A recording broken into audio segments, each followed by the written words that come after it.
Juan capítulo 11. Vamos a estar meditando en todo ese capítulo, sin embargo he tomado como versículo base el versículo más corto de la Biblia. A ver quién se puede el versículo más corto de la Biblia. Aquí mis amigos y hermanos teólogos me pueden decir cuál es el versículo más corto. Vamos a ver. ¿Cuál sería? Ese es nuestro texto base. Todavía no lo han puesto aquí en la pantalla, ¿verdad? No les han soplado. Juan 11:35, ese es. Jesús lloró. El versículo más corto de la Biblia. Este lo vamos a tomar como base porque es lo que a donde vamos a tener el enfoque principal de la predicación más adelante. Sin embargo, vamos a estar analizando toda la historia del capítulo 11, así que usted póngale un separador a Juan 11, porque ahí vamos a estar meditando en su palabra. Vamos a orar. Señor, te damos gracias por darnos la oportunidad maravillosa, este privilegio de predicar. Entre otras actividades, Señor, que nos permites desarrollar, siempre nos permites un espacio para poder compartir tu palabra. Ese es un privilegio, es un honor, Señor. Pero entendemos que no somos merecedores de este privilegio. Entendemos, Señor, que no nos hemos ganado nada. Entendemos que es por tu inmensa misericordia y que en nuestras fuerzas o por nuestro conocimiento no vamos a lograr alcanzar a las personas con el mensaje que tú has diseñado. Es por eso que hoy, Señor, humildemente me rindo a ti y te pido apoyo. Espíritu Santo, sin ti no lo puedo hacer. Ayúdame a trasladar este mensaje de la manera correcta. El centro eres tú, Jesucristo. El Espíritu Santo es el motor, el vehículo que lleva el mensaje. Por eso necesitamos de ti, Señor. Los siguientes minutos son para ti. Usa mi voz en el nombre de Jesús. Amén.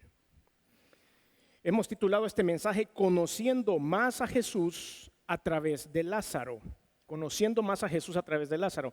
Nosotros tenemos, los cristianos, una idea muy clara de Jesús, de qué es lo que ha hecho, de qué vino a hacer, etcétera, etcétera. Pero vamos a identificar algunas características que a veces es necesario que los cristianos tengamos en cuenta. A veces se nos olvida ciertas cosas que Jesús hace y nos vamos por la vida aún siendo cristianos tratando de alcanzar las cosas por nuestras propias fuerzas. A mí me pasa, estoy seguro que le pasa a ustedes y después nos encontramos tomando decisiones sin haber consultado a Dios. Entonces tenemos que frenar a veces nuestro impulso y decir qué haría Jesús, cómo actuaría Cristo, y eso es lo importante de aprender. El centro de este mensaje no es Lázaro. Aunque vamos a hablar de Lázaro, no es él el centro es Jesús. Vamos a tomar a Lázaro como lente y a través de Lázaro vamos a ver nuestro enfoque que va a ir hacia Jesucristo directamente. Lázaro solo se menciona 2 veces en la Biblia, en el capítulo 11 y en el capítulo 12. O sea, se habla de él en el capítulo 11 y 12. Si ustedes quieren buscar en otro lugar, van a ser difícil que encuentren a Lázaro. Van a encontrar a otro Lázaro por ahí en unos evangelios, pero no es el mismo Lázaro del que vamos a hablar hoy, de Betania.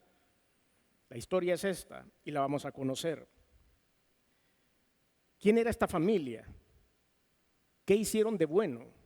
Lázaro tenía 2 hermanas, Marta y María. Ustedes deben conocer muy bien la historia. Lázaro, Marta y María. Ellos 3 vivían juntos en esta aldea llamada Betania. ¿Qué pasó con ellos? No sé, la historia no nos cuenta mucho. Hemos hecho alguna investigación, pero no hay mucho acerca de Lázaro en la parte histórica. Solo sabemos que vivía con sus hermanas. Probablemente Lázaro estaba viudo, probablemente estaba soltero, nunca se casó, no lo sabemos, no sabemos cómo. Y cómo es que Marta y María también vivían en ese lugar, no sabemos cómo. No se habla de sus esposos, no se habla de sus hijos, pero sí se menciona algo sumamente importante y es que cuando el Señor Jesucristo hacía escala en Betania, siempre pasaba a saludar a esta familia. ¿Qué hicieron Marta, María y Lázaro para conquistar el corazón de Jesús? Y esa es la primera interrogante que yo quiero que ustedes y yo nos llevemos al corazón para poderla analizar al final de esta historia. ¿Qué hicieron? ¿Qué hizo esta familia como para que Jesucristo llegara a tocarles la puerta y decirles, hoy me voy a hospedar con ustedes? O voy a pasar por Betania y quizás una llamada telefónica, un WhatsAppazo o lo que sea y les decía, paso por Betania la próxima semana, ahí llego a saludarlos. Y ellos estaban preparados para recibir al maestro. ¿Qué cosa? Porque el Señor caminaba y saludaba a todo el mundo, sanaba a todo el mundo, pero cuando menciona A estos tres personajes bíblicos los menciona con un cariño especial. Y eso es lo que ustedes y yo debemos aprender. Lucas capítulo 10, versículos 38 al 42, hace una reseña de una de estas escenas en las cuales el Señor Jesús visitó a Marta y María. Aconteció que yendo de camino entró en una aldea y una mujer llamada Marta le recibió en su casa. Esta tenía una hermana que se llamaba María, la cual, sentándose a los pies de Jesús, oía su palabra. Pero Marta se preocupaba por muchos quehaceres y acercándose dijo: Señor, ¿no te da cuidado que mi hermana me deje servir sola? Dile pues que me ayude. Versículo 41, respondiendo Jesús le dijo: Marta, Marta, afanada y turbada estás con muchas cosas, pero solo una cosa es necesaria, y María ha escogido la buena parte, la cual no le será quitada. Y si nosotros analizamos el personaje de Marta, Marta era así, afanada, era la que siempre tenía el control de todo, era como la matriarca de la familia. Algunos comentaristas dicen que la casa donde vivían era la casa de Marta, no sabemos. Ahí entramos al campo especulativo, la Biblia no lo dice. Sin embargo, vivían estas dos mujeres en esta casa. Y cuando la hermana Marta estaba preparando todo y haciendo el oficio y queriendo poner la mesa y preparando los cubiertos y poniendo los vasos y poniendo todo para que el maestro comiera, María estaba sentada a los pies del maestro embebida, escuchando lo que él hablaba. Y las dos cosas al Señor le parecían simpáticas. Porque decía: Marta, Marta, cálmate, relájate, tranquila, ¿cuál es tu afán? Deja todo eso ahí, no me hace falta tener una mesa bonita, bien puesta, y mejor venite aquí a hacer lo que está haciendo tu hermana María. Está escuchando el mensaje que traigo a tu hogar. Y todas estas cosas iban entrando en el corazón de Dios. Un poco más adelante en Juan capítulo 12, versículos del 1 al 3, vemos cómo hay otra reunión con ellos. Y aquí, como les dije, capítulo 11 y 12 de Juan es a donde se menciona a Lázaro. 6 días antes de la Pascua, Juan capítulo 12, versículos del 1 al 3. 6 días antes de la Pascua vino Jesús a Betania, donde estaba Lázaro, el que había estado muerto y a quien había resucitado de los muertos, y le hicieron allí una cena. ¿Quién servía? Marta servía, siempre a cargo de la logística, la mujer. Ella no perdía un detalle. Ponía las servilletas de una forma, ponía los cubiertos de otra forma, los vasos estaban transparentes, no podía haber una marcha de cloro en esos vasos, la mujer estaba metida en su rol. Lázaro era uno de los que estaban sentados a la mesa y entonces llegó María. María en su onda también, María en la onda espiritual, Marta sirviendo activamente y María entrando en esa dinámica espiritual. Entonces María tomó una libra de perfume de nardo puro de mucho precio y ungió los pies de Jesús y los enjugó con sus cabellos, y la casa se llenó del olor del perfume. María llegó e hizo algo que tocó el corazón de Dios. De hecho, después el Señor dijo: todo el mundo sabrá lo que esta mujer hizo. Y lo dejó así. Mateo 26 del 6 al 13, Marcos 14 del 3 al 9, todos hacen un paralelismo acerca de este evento. La ciudad de Betania era un lugar bastante visitado por Jesucristo y quizá distaba unos 10 kilómetros o menos, quizás unos 3 kilómetros, de la ciudad de Jerusalén. La descripción del evento, de lo que sucedió con ellos, está en los primeros versículos del capítulo 11 de Juan. Si ustedes quieren saber un poco más acerca de la ciudad de Betania, se menciona en Mateo 21:17, Mateo 26:6, Marcos 14:3, Marcos 11:1, Lucas 19:29, Lucas 24:50 y Juan 11:12. Y todos esos lugares se menciona esta aldea de Betania, o sea que el Señor pasaba con regularidad. Pero ¿qué pasó? ¿Qué pasó en ese lugar? El Señor Jesús andaba con sus discípulos haciendo su trabajo en otro lugar, y ahora sí nos vamos a ubicar en el capítulo 11 de Juan. Estaba entonces enfermo uno llamado Lázaro de Betania, la aldea de María y de Marta su hermana. María, cuyo hermano Lázaro estaba enfermo, fue la que ungió al Señor con perfume y le enjugó los pies con sus cabellos. Enviaron pues las hermanas para decir a Jesús: Señor, he aquí el que amas está enfermo. Eso era lo que estaba sucediendo. De repente cayó enfermo su amigo Lázaro. ¿Y qué harían ustedes o qué hacemos nosotros los cristianos cuando tenemos a una persona enferma en la casa? ¿Qué hacemos? Este network que hay en la iglesia, somos un network, somos una cadena. Estamos amarrados a través de la fe todos nosotros. Y cuando nuestro hermano Jorge estuvo enfermito hace unos meses, ¿qué hacíamos todos? Orábamos por el hermano Jorge.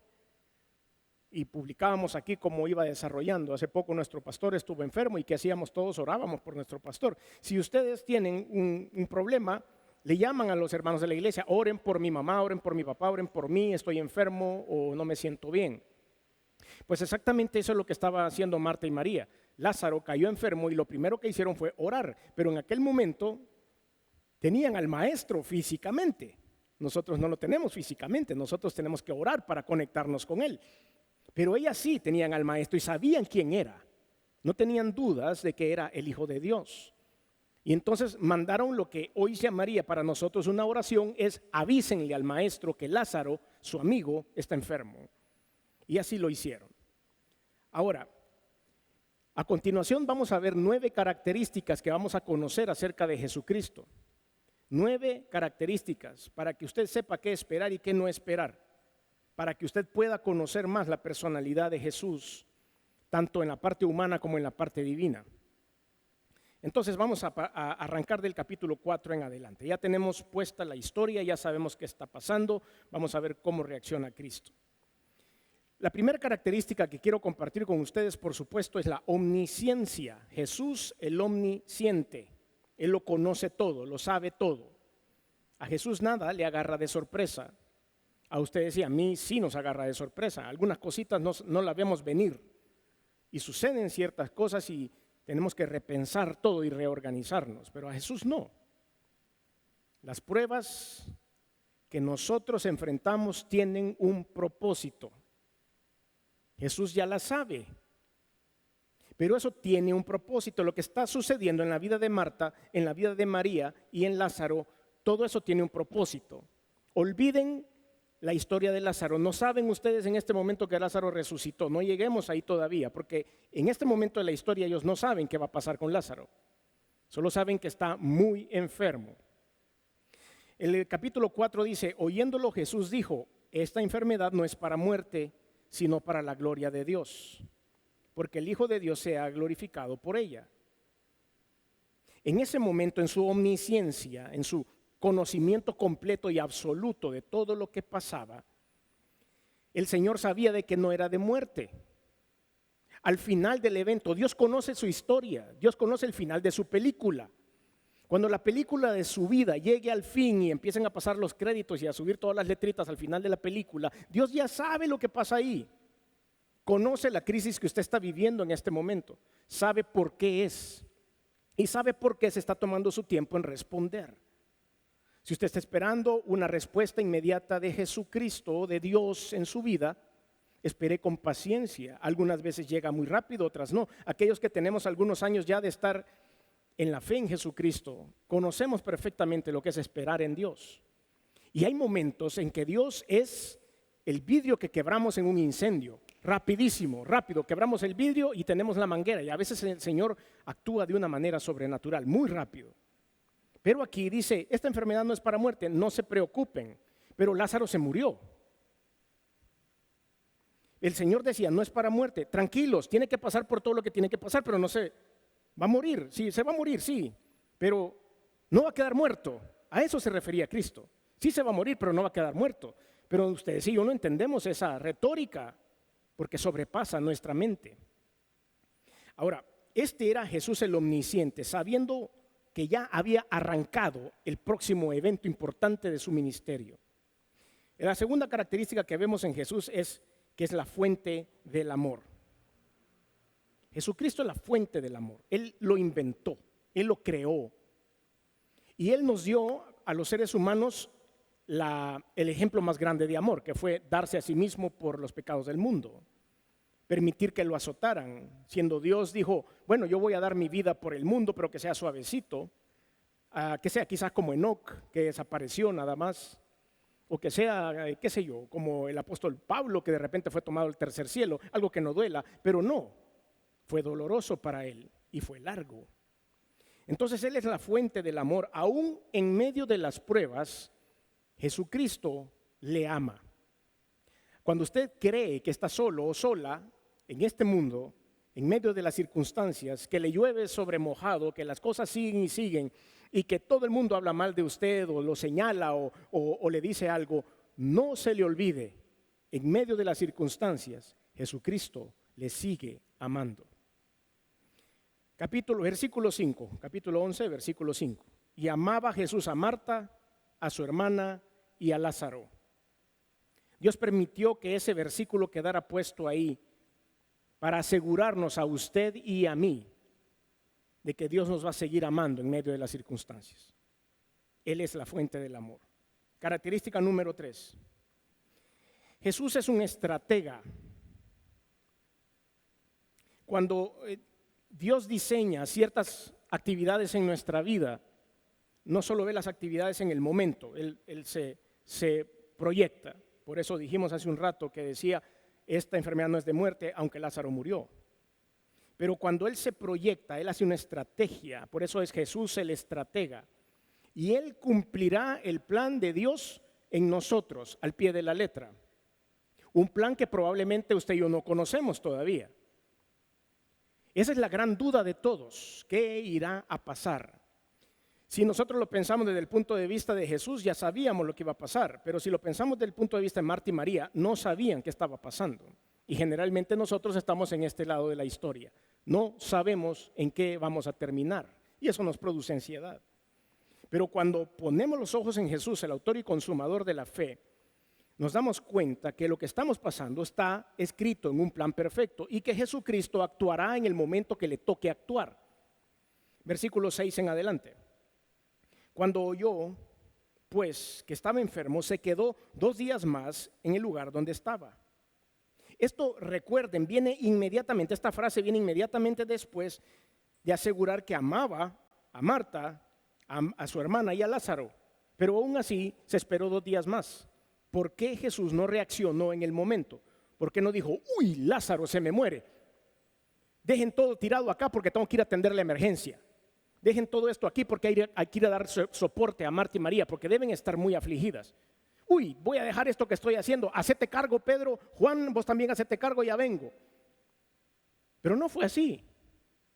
Él lo tomó bien relax y dijo, 2 días más me voy a quedar por acá. Sigamos leyendo. Y dice, cuando oyó pues que estaba enfermo, se quedó 2 días más en el lugar donde estaba. Luego, después de esto, dijo a los discípulos, ok, ya es hora. Vamos a Judea otra vez. Y todos empezaron a ver y le dijeron los discípulos, Rabí, ahora procuran los judíos apedrearte y otra vez vas allá. O sea, ahora analicemos un poquito bajo la historia de Lázaro lo que los discípulos pensaban. Ahí les llegó la noticia también. Marta, María y Lázaro estaban en problemas, pero ellos estaban ok con que el maestro no fuera. Cuando ellos vieron que Jesucristo no se movía, tampoco hicieron presión. Y no le dijeron, maestro, ¿y no vas a ir a ver a tu amigo que está enfermo? No les convenía. ¿Por qué? Porque estaban persiguiendo a los cristianos en Judea. Y ellos no se querían morir, ni querían que su maestro muriera tampoco. Entonces todos calladitos, pensando como usted y yo pensamos en materia humana. Pero Jesús pensaba de otra manera. No le pudieron sus apóstoles seguir el paso a lo que le estaba pasando por la cabeza a Jesús. Ni usted ni yo vamos a poder comprender a veces los movimientos de Cristo en nuestra vida. Usted y yo tampoco vamos a poder comprender cuál es el plan perfecto de Dios. Él tiene una estrategia. Lo único que sí sabemos es que así como a Marta, María y Lázaro, Jesús no nos va a dejar solos. Nunca. Jesús le ama y Jesús me ama. Y Jesús está pendiente de nosotros todo el tiempo, pero es parte de una estrategia lo que está sucediendo. A veces no nos causa ninguna gracia, pero va a pasar. Sigamos leyendo. Versículo 9, respondió Jesús, ¿no tiene el día 12 horas? El que anda de día no tropieza porque ve la luz de este mundo, pero el que anda de noche tropieza porque no hay luz en él. Leí algo bien interesante cuando estaba preparando esta predicación. ¿Por qué Jesús a veces hablaba en parábolas? ¿Por qué a veces decía ciertas cosas con una sabiduría divina y después se las explicaba con una sabiduría humana? Y es porque Jesús es la luz Y la palabra de Dios es la luz que ilumina a todos nosotros. Pero cuando Jesús viene y enciende ese gran foco que es la palabra de Dios para nosotros, nos deja deslumbrados y no entendemos lo que está pasando. Si venía Jesús y explicaba o leía todo lo que Él quería que nosotros entendiéramos, nuestro cerebro no iba a ser capaz de procesar toda la información. Entonces a veces hablaba con ilustraciones, a veces usaba, que ustedes pueden ver un montón de ilustraciones que hay ahí, somos la sal, somos la luz, usaba el aceite como ilustración, usaba parábolas, inventaba historias, de esta manera que nosotros pudiéramos comprender, porque es tan compleja la palabra de Dios, el mensaje divino que nos podía deslumbrar y después no íbamos a entender absolutamente nada. En este momento Él usa esa parte y dice, no tiene el día 12 horas. ¿Qué tiene que ver el día de 12 horas con lo que está pasando? Con el hecho de querer ir a Judea, a poder atender a su amigo y a sus hermanas. Entonces los hombres se han de haber quedado. ¿A qué se refiere el Señor? El que anda de día no tropieza porque ve la luz de este mundo. En ese momento, por supuesto, Él tomaba el día como de 6 de la mañana a 6 de la tarde, que era el reloj judío, y de 6 a 6 ya era la noche para ellos. Por eso Él decía, tiene 12 horas el día, hay que caminar de día. Quiere decir que mientras se pueda, tenemos que estar trabajando. Quiere decir que mientras tengamos la oportunidad de andar, tenemos que andar y enseñar. Y eso es lo que hacemos hoy domingo, ustedes y yo. Mientras esté de día, vamos a venir a la iglesia. Mientras esté de día, vamos a predicar la palabra. Y no hablo acerca de la luz del día. Es mientras tengamos la oportunidad de hacerlo. Es mientras tengamos la fuerza de hacerlo. Mientras tengamos la voz para hacerlo. Mientras tengamos la libertad para hacerlo. Entonces dice el Señor, ¿y qué les pasa a ustedes? Tengo la oportunidad de ir y hacer otro milagro, voy a ir a hacerlo. Vamos. Y aquí aprovecha Él también para continuar, y es por eso que la siguiente característica, la número 4 que vemos en Jesús es Jesús el Maestro. Dios siempre nos va a enseñar algo en medio de las circunstancias. Él siempre nos está dando una clase. Por eso tenemos que ser muy cuidadosos en aprender lo que pasa en nuestra vida. Jesús el Maestro. Él nunca dejaba de enseñar. Cualquier evento era bueno para enseñar. Y aquí tengo que poner también previo a lo que va a suceder, tengo que poner una alerta, una advertencia para la iglesia. Pero vamos a leer primero la porción, versículo 11. Dicho esto, les dijo después, nuestro amigo Lázaro duerme. La palabra dormir en la iglesia, en la Biblia, si usted lo analiza, se refiere a la muerte. Casi siempre hablan acerca de la muerte cuando decía duerme, pero tal vez era muy pesado decir está muerto, entonces decían no, ya se durmió en el Señor. Y se usa mucho esto. Pero Él lo usa con esa misma ilustración y dice, nuestro amigo Lázaro duerme, mas voy a despertarle. Ya ustedes entienden qué es lo que Él quería decir. Dijeron entonces sus discípulos, Señor, si duerme sanará. No entendieron, obviamente. Si duerme sanará, ¿qué vamos a ir a hacer? ¿Cuál era el enfoque de sus discípulos? Era no ir a Judea porque los iban a matar. Tranquilo, Señor, ¿qué vas a ir a hacer allá? Ese era su enfoque. Pero Jesús está enfocado en otras cosas. ¿Cuál es nuestro enfoque? No sé, Señor, salir de mis deudas, salir de estos problemas que tengo. Ese es nuestro enfoque humano, pero el enfoque de Cristo es otro en el problema o en el desafío que estamos enfrentando. Pero Jesús, versículo 13, pero Jesús decía esto de la muerte de Lázaro y ellos pensaron que hablaba de reposar del sueño. Entonces, y aquí es a donde viene Jesús y aprovecha, Jesús les dijo claramente, Lázaro ha muerto. Muchachos, les tengo que enseñar todo. Vaya, les voy a hablar en buen español, les dijo el Señor Jesucristo a sus discípulos. Lázaro se va a morir, está muerto ya. No quiere decir que duerme físicamente, que está soñando con los angelitos, como decíamos de pequeños, sino que está muerto. Y me alegro por vosotros de no haber estado allí para que creáis, mas vamos a Él. Y entonces ahí está el plan trazado. Jesús el Maestro les enseñó que quería decir esto. Después siempre hay uno que murmura, siempre está el murmurón por ahí. Siempre hay uno que dice, bueno, Señor, yo no sé, pero no te entiendo, no te comprendo, pero ni modo, como vos decís que vayamos y vos sos el líder, vamos. Y así fue Tomás. Ustedes saben que Tomás, el dídimo también, o el mellizo, así es la traducción de su nombre, era como bien rebelde para ciertas cosas y era un gran incrédulo. Ese es el perfil que él se ha creado. Y en el versículo 16 dijo entonces Tomás, llamado Dídimo, a sus condiscípulos: vamos también nosotros para que muramos con él. Como que dice, pues está bueno, hay que nos maten a todos pues. Pero bueno, hay que seguir al maestro, ni modo, vamos. Esa frase solo está ahí para entender de que ellos entendieron, después de la explicación de Jesús, humanamente lo que iba a suceder y que todavía ellos en su mentecita humana pensaban que iban a morir. Ahora, lo que viene a continuación es lo que yo quiero poner una alerta a la iglesia. En ningún punto de esta predicación, de este mensaje que hay en Juan 11, menciona que Marta y María dijeron, no, Lázaro es amigo de Jesucristo, por lo tanto no se va a morir. O que ellas han dicho, no, Lázaro está enfermo, pero nosotros reprendemos la enfermedad en el nombre de Jesús. O nunca dijeron tampoco, no, Lázaro le detectaron un tumor o tiene cáncer, no sabemos de qué estaba enfermo, pero nosotros no aceptamos ese diagnóstico. Ese tipo de actitudes dentro de la iglesia se llama la supergracia. La supergracia es una corriente de pensamiento equivocada que cree que a nosotros los cristianos no nos va a pasar nada nunca y que tenemos la autoridad dada por Dios para reprender las cosas y para evitar las malas noticias. Lo he dicho muchas veces desde este púlpito y lo vuelvo a decir. Aquel que predique que a los cristianos no les va a pasar nada está vendiendo cielos falsos. Nos va a pasar, a todos nos ha pasado. O no hemos estado enfermos, pastor. O no hemos tenido que someternos a cirugías. O no hemos tenido accidentes. O no hemos tenido problemas económicos. El hecho de ser seguidores de Cristo no quiere decir que nada nos va a pasar. Entonces no puedo yo hacer el show de decir, reprendo el diagnóstico del médico, no lo acepto en el nombre de Jesús. Pero si no se da el tratamiento, se va a morir.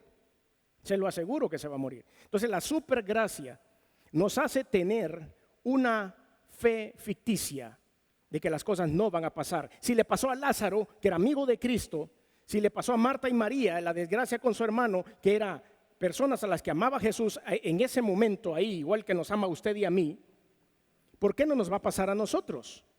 Por más que digamos que no aceptamos el diagnóstico, va a pasar. Entonces, cuidado con la supergracia. Jesús es disciplinado. Esta es otra de las características. La característica número 5. Jesús es disciplinado. Él va a hacer las cosas como deben ser. Él va a seguir el planteamiento del plan de Dios para nuestra vida.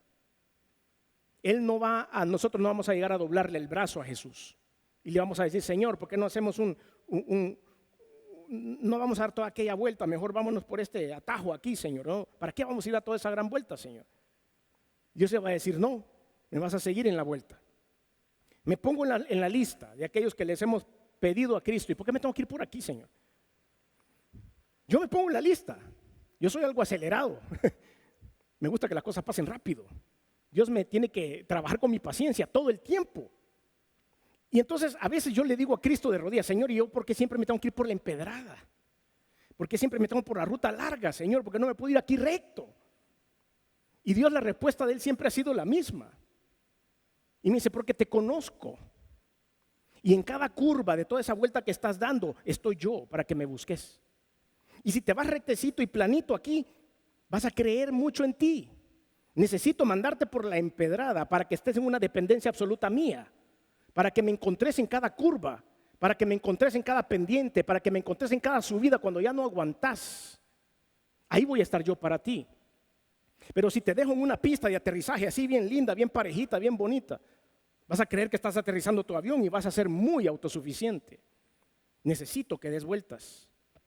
Y eso era lo que Lázaro, Marta y María estaban haciendo en ese momento. Y Dios es bien disciplinado, apegado al procedimiento, no va a cambiar. Versículo 17. Vino pues Jesús y halló que hacía ya 4 días que Lázaro estaba en el sepulcro. Ya 4 días, o sea que, bueno, había una creencia en la cultura hebrea. Creencia de cultura hebrea, eso no es cierto. Nosotros no creemos en eso. Porque dice la palabra de Dios, que como está escrito para los hombres que mueran una sola vez y después de esto el juicio. Así dice la Biblia.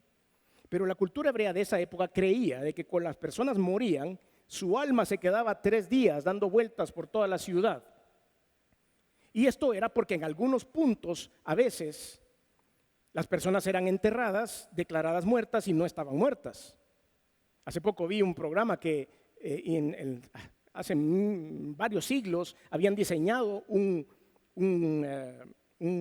caja para morirse, se me ha ido el nombre en este momento, un ataúd, esa es la frase.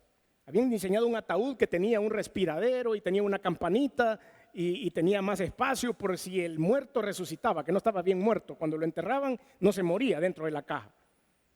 Entonces ellos hacían casi lo mismo y decían, no, hay que darle 3 días porque en 3 días entonces ya hiede, quiere decir que ya se murió.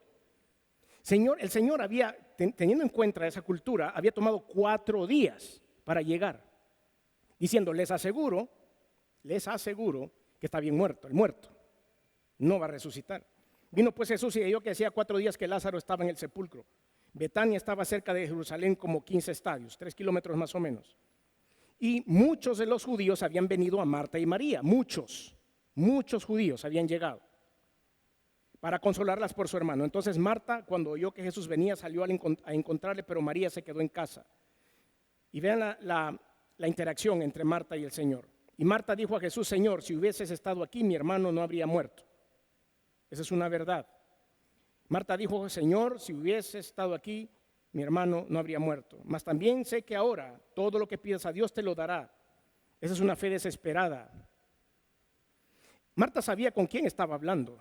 Estaba hablando con el Maestro, con el Creador de los cielos y de la tierra. Y subliminalmente, así suavecito, debajo de agua, le dijo, ¿podés hacer algo todavía por él? Esa es una fe desesperada de una mujer que está queriendo, igual que usted y yo, de un ser humano, que está queriendo pedirle a Dios que se salte algunos procedimientos porque lo que estoy viviendo es muy doloroso. Número 6, la característica número 6, Jesús es omnipotente y es omnisciente. Versículo 23. En el versículo 23 nosotros encontramos estas 2 características, la omnipotencia y la omnisciencia. Omnipotencia quiere decir todopoderoso, omnisciente quiere decir que lo sabe todo. Versículo 23 es muy corto y dice, Jesús le contestó a esta mujer, tu hermano resucitará. Otra vez, Jesús tira una frase que revuelve el cerebro de las personas. ¿Qué quiere decir eso? Señor, humanamente no es posible. Los seres humanos después de 4 días no resucitan, ya huelen feo. ¿A qué te referís? Entonces, en su omnipotencia y en su omnisciencia, Él estaba declarando lo que iba a pasar, pero nadie entendía todavía. Usted no entiende lo que está pasando en su vida. Usted no entiende los desafíos que está enfrentando. Y hay unos que todavía no sabe que va a enfrentar. Pero cuando los enfrente, acuérdese de esta predicación. ¿Qué es lo que viene? Número 7. Jesús es el único camino a la salvación. Esa es otra de sus características. De su omnipotencia, de su omnisciencia, pero también es el único camino al Padre. Versículo 24. Marta le dijo, siguiendo la comunicación que hay entre ellos dos. Marta le dijo, yo sé que resucitará en la resurrección en el día postrero. Conozco la doctrina, Señor. He sido teóloga, he servido al lado tuyo. Sea lo que te refieres cuando dices resurrección. En la parte humana no funciona porque nadie resucita, pero en la parte espiritual sí, vamos a estar contigo, Señor, en la eternidad. Eso sí lo entiendo. Y Jesús interrumpe en ese momento, así como lo puede interrumpir a usted y a mí. Jesús le dijo, yo soy la resurrección y la vida. El que cree en mí, aunque esté muerto, vivirá. Pudiera hablar otra 1.5 horas solo con este versículo, pero ya no tengo tiempo, ya me está viendo mal el pastor para que me apure para la Santa Cena. Pero pudiera hablar otra hora solo con esto. Yo soy la resurrección y la vida, el que cree en mí, que esté muerto, vivirá. Eso es trascendental. Dios está poniendo sobre la mesa lo que nos va a pasar a ustedes. A mí está lleno de doctrina esa frase que dijo Jesús. Versículo 26, y todo aquel que vive y cree en mí no morirá eternamente. Solo a través de la fe en Jesucristo obtenemos la salvación eterna. A eso es lo que Él se refiere, salvación eterna en Jesucristo. Solo Él. Por eso quedamos los pasos de fe. Por eso es que oramos, levantamos nuestra mano, abrimos nuestro corazón a Cristo, porque Él es el único camino hacia la eternidad. ¿Crees esto? Le dijo. ¿Crees esto? Le digo yo a la iglesia. ¿Creen ustedes esto? ¿Creen ustedes lo que nos están oyendo a través de redes sociales y medios de comunicación? ¿Creen en esto? ¿Creen que Jesucristo es el único camino a la salvación eterna? A la salvación de nuestras almas para estar eternamente con el Señor. Le dijo, sí, Señor, yo he creído que tú eres el Cristo, el Hijo de Dios que has venido al mundo. Una confesión simple, sencilla. No hay mucha teología en esto. Sí, yo he creído que tú eres el Cristo, el Hijo de Dios que ha venido al mundo. Eso es lo único que necesita Dios de usted. Fe en lo que Él hizo por nosotros. Jesús también es emotivo. Jesús es emotivo. Número 8. Aunque Dios, Jesucristo es Dios, en este momento de la historia está esa parte, esa unión hipostática, 100% hombre, 100% Dios. Tenía algunas características de hombre, le dolía, tenía hambre, le dolían los azotes, se sentía triste, etcétera, etcétera. Y también estaba la parte de la deidad de Cristo y los milagros que hacía. Pero en su parte humana Jesús era emotivo, aún siendo Dios, mostró esa parte humana. Y dice aquí, habiendo dicho, versículo 28, habiendo dicho esto, fue y llamó a María, su hermana, diciéndole en secreto, el maestro está aquí y te llama. Fue Marta a llamar a su otra hermana, María. Recuerdan, María era la espiritual. Ella cuando lo oyó se levantó deprisa y vino a él. Jesús todavía no había entrado en la aldea, sino que estaba en el lugar donde Marta le había encontrado. Entonces los judíos que estaban en casa con ella y la consolaron, cuando vieron que María se había levantado deprisa y había salido, le siguieron diciendo, va al sepulcro a llorar allí. María, cuando llegó a donde estaba Jesús, al verle, se postró a sus pies diciéndole, vean esta frase que le dijo María sin haber estado en la conversación previa de su hermana. Señor, si hubieses estado aquí, no habría muerto mi hermano. La misma frase que dijo Marta, exactamente igual, porque ellas conocían, sabían lo que estaban diciendo. Jesús entonces, al verla llorando y a los judíos que le acompañaban también llorando, se estremeció en espíritu y se conmovió. Lo que le pasa a usted conmueve a Jesús. Las cuestiones difíciles que pasamos conmueven el corazón de Dios, aún en la parte divina. Pero Él nos ama tanto, le ama tanto, que le conmueve lo que le pasa.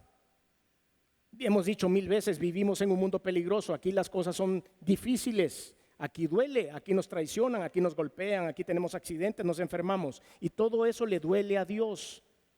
Él no quisiera que pasáramos por esas cosas. Entonces dice versículo 33, Jesús entonces al verla llorando y a los judíos que le acompañaban también llorando se estremeció en espíritu y se conmovió y dijo, ¿dónde le pusisteis? Y le dijeron, Señor, ven y ve. Y a continuación está el versículo más corto de la Biblia que usamos como base para este mensaje. Jesús lloró. ¿Por quién lloró? Vamos a dar un premio si me adivinan por quién lloró o si analizan lo suficiente. ¿Lloró por Lázaro muerto, su amigo? No. Acabo de predicar esto en un funeral, en una vela. Jesús no lloró por Lázaro. Jesús llora por la gente que está sufriendo. Lázaro no siente nada, Lázaro está muerto. Y dentro de unos minutos el Señor Jesucristo lo va a resucitar. ¿Por qué llorar por él? El Señor Jesús estaba llorando por Marta, por María y por todos los judíos que estaban sufriendo por la muerte de Lázaro. Por eso llora Jesús. Por eso se siente emotivo. Porque Jesús le ama. Cuando usted tiene una pérdida, cuando usted le está pasando algo, cuando usted está diciendo, Señor, yo necesito porque estoy quebrantado por dentro. Jesús llora, pero no llora por el muerto, no llora por la deuda, no llora porque le quitaron su casa. Llora por usted. Se conmueve por usted. Y cuando fuimos a este velatorio a orar por las personas que habían perdido a su ser querido, yo estoy seguro que Jesús estaba conmovido, pero no por la señora que había fallecido, sino por la gente que estaba ahí adolorida. Lo mismo pasa aquí. Jesús llora, pero llora por el pueblo que pasa sufrimiento. Y eso es lo que tenemos que aplicar. Dijeron entonces los judíos, mirad cómo le amaba. No, están equivocados los judíos. Mirad cómo ama al pueblo, mirad cómo ama a Marta y María, mirad cómo ama al que pasa sufrimiento. Y algunos de ellos dijeron, ¿no podía este que abrió los ojos al ciego haber hecho también de Lázaro que no muriera? Y número 9, Jesús es Dios. Otra de sus características: Jesús es el Hijo de Dios, porque en Él hay poder, porque en Él hay milagros y porque en Él hay autoridad. Y hemos puesto nosotros los ojos en Cristo y hemos puesto nuestra fe en Él. Jesús, profundamente conmovido, otra vez, versículo 38, vino al sepulcro, era una cueva y tenía una piedra puesta encima. Dijo Jesús: quitad la piedra. Marta, la hermana del que había muerto, le dijo: Señor, hiede ya, porque es de 4 días. Jesús le dijo: ¿no te he dicho que si crees verás la gloria de Dios? Versículo 40 debe estar escrito en su escritorio, en su Biblia, en su agenda. Debe ser el fondo de pantalla de su computadora. Debe estar escrito en las paredes de su casa, en algún papelito, en un post-it, en algún lugar. Debe estar visible para su esposo, para su esposa y para sus hijos. Debe estar metido aquí en la bolsa. Tenemos que tenerlo a la mano. Juan 11:40. ¿No te he dicho que si crees verás la gloria de Dios? Claro que hay que creer. Entonces quitaron la piedra de donde había sido puesto el muerto, y Jesús, alzando los ojos a lo alto, y es aquí donde se manifiesta la deidad. Jesús, alzando los ojos al alto, dijo: Padre, gracias te doy por haberme oído. Esa es la oración verbalizada que todo el mundo oyó. Señor, gracias por haberme oído. Pero después hay una conversación privada entre Jesucristo y el Creador y Dios Padre, y dice: yo sabía que siempre me oyes, pero lo dije por causa de la multitud que está alrededor, para que crean que tú me has enviado, Señor, ¿ok? Está entre tú y yo. Ahí se ve una complicidad en su deidad. Jesús Dios, Jesús el Hijo de Dios, enviado. Delante de todos dijo: Señor, gracias por haberme escuchado, por lo que te voy a pedir. Pero después hay una complicidad entre ellos. Gracias, Señor. Yo sé que siempre me oís, pero lo tenía que decir delante de todos para que entiendan lo que está pasando. Habiendo dicho esto, clamó a gran voz: Lázaro, ven fuera. Y el que había estado muerto salió, atadas las manos y los pies con vendas y el rostro envuelto en un sudario. Jesús les dijo: desatadle y dejadle ir. Este, queridos hermanos, es el evangelio que predicamos. Este es el Jesús que predicamos. Estas 9 y muchas otras más características tiene Jesucristo, en el cual hemos depositado nosotros nuestra fe. Él fue el que murió en la cruz y derramó su sangre para darnos vida eterna. Él es el que nos acompaña en medio de las tribulaciones. No es el que ha prometido no hay tribulaciones, es el que nos acompaña en medio de las tribulaciones. Este es el evangelio que predicamos. Sencillo. Romanos 10 del 8 al 11 dice: mas ¿qué dice? Cerca de ti está la palabra, en tu boca y en tu corazón. Y esta es la palabra de fe que predicamos: que si confesares con tu boca que Jesús es el Señor y creyeres en tu corazón que Dios le levantó de los muertos, serás salvo. Porque con el corazón se cree para justicia, pero con la boca se confiesa para salvación. Pues la Escritura dice: todo aquel que en él creyere no será avergonzado. Marta, María y Lázaro no fueron avergonzados. Pero les tengo una noticia, y con esto termino. Marta, María y Lázaro se murieron. Su vida terminó. No sabemos cuándo ni cómo, 1 año después, 2 años, 3 años, 4 años, no sabemos cuántos años cumplieron, pero se murieron y están ahora en el premio máximo de todos los creyentes, adorando a Dios por la eternidad. Señor, te damos gracias porque eres bueno y tu misericordia es para siempre. Tu compañía está con nosotros en medio de las dificultades y agradecemos tu bondad, Señor. Ahora queremos pedirte, Rey de Reyes y Señor de Señores, que nos des esa maravillosa oportunidad de ser salvos. En lo que usted ora y le da gracias a Dios por estarle acompañando en medio de las circunstancias, yo quiero preguntar si hay alguien aquí que quiere recibir a Cristo como Señor y Salvador, como dice esta última porción que leímos en Romanos. Es necesario que reciba a Cristo como Señor y Salvador. Y esto se hace con esa sencilla oración: confesar con su boca que Jesús es el Señor.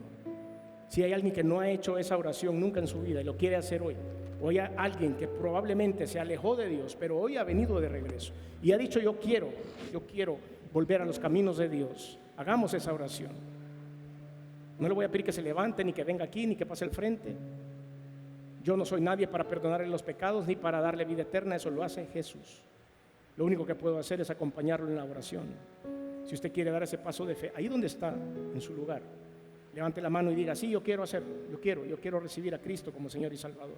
No me quiero ir de aquí sin este plan perfecto y maravilloso. Habrá alguien esta tarde que quiera decir: sí, quiero levantar mi mano para que Cristo me tome en cuenta y sepa que yo soy un seguidor suyo. Habrá alguien que quiera dar ese paso de fe. Que levante su mano, veo su mano levantada. Que la gracia, la misericordia y toditito el amor de Cristo pueda caer sobre su vida. Que toda la bendición de Dios camine junto a usted en el tiempo que nos quede en este mundo. Que su corazón sea lleno de su gracia, de su alegría, de su gozo, por este paso de fe que ha dado. ¿Habrá alguien más que quiera levantar su mano, así como hizo mi hermano ahí? ¿Habrá alguien más? Antes de hacer esta oración, ¿habrá alguien más? Antes de irnos, no se vaya sin Jesús. A la persona que levantó su mano y a las personas que nos están escuchando a través de los radios, medios de comunicación, les digo, repita conmigo por favor ahí donde está, con voz audible: Señor Jesús, reconozco que he hecho algunas cosas que no han sido de tu agrado. Perdóname, me arrepiento. Reconozco que viniste al mundo hecho hombre, que te colgaron en una cruz, que la sangre que derramaste ha servido para limpiar mis pecados. Reconozco que resucitaste al tercer día y estás sentado a la diestra de Dios. Por lo tanto, hoy abro mi corazón y te recibo en él como mi único, como mi suficiente Señor y Salvador. Gracias por esta maravillosa oportunidad de la salvación eterna y del perdón de los pecados, en el nombre de Jesús. Amén. Señor, te doy gracias. Bendice a tu congregación, Señor. Y ahora conmemoramos, Señor, este evento maravilloso de la Santa Cena, en el nombre de Jesús.